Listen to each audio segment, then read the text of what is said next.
Hey everybody, Queen D. Michelle here. Welcome to moving inward and onward.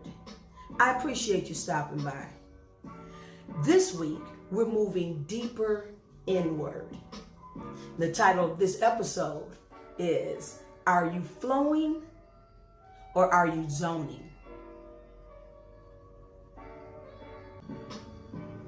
The title of my blog, I don't know if you know this, the title of my blog that comes out on the 1st and 15th of every month across all of my platforms is entitled Flowing and Growing.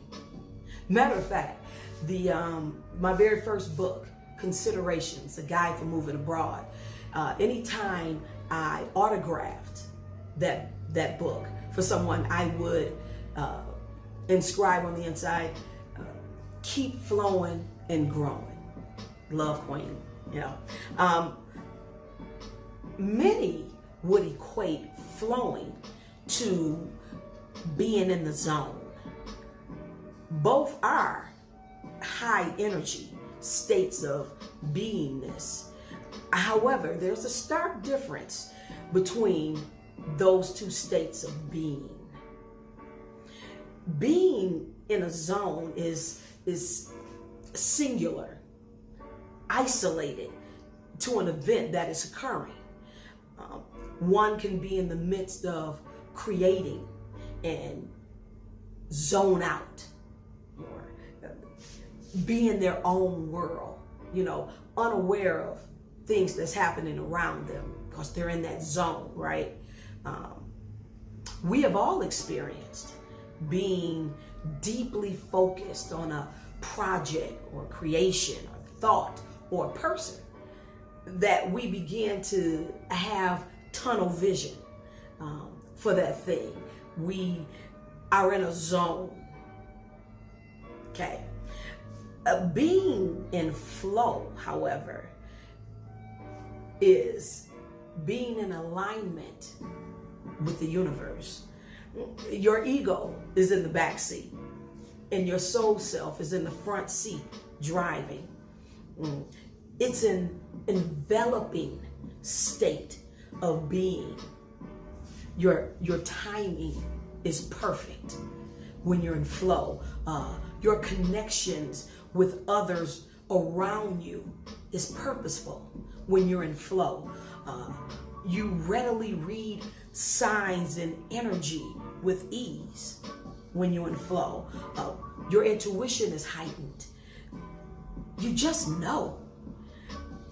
There's a great deal of acceptance throughout the 6 aspects of your well-being and very little resistance to what is. Telepathy could be experienced while in flow. There is an ease, peace, deep breaths, smiles, acceptance, non-judgment, and non-attachment when one is in flow. See the difference?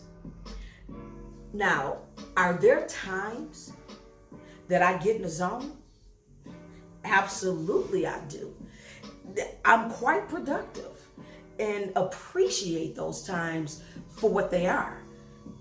However, those states of being in a zone, zoning out, they're occasional, because as I hold residence with a new earth state of consciousness, I tend to flow more than I zone. Now, there are 3 ways that assist me in continually flowing and growing, which enables me to travel light and maintain a new earth state of consciousness. 1, I align myself with my soul self through daily meditation. Turning inward. See, it strengthens my intuition, and I'm able to feel my way through my day. Flow. Instead of think my way through my day. Ego.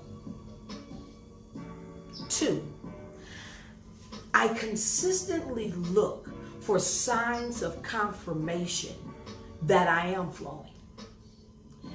It reinforces my state of beingness. And in order to look for signs, however, you have to know what signs or synchronicities to look for.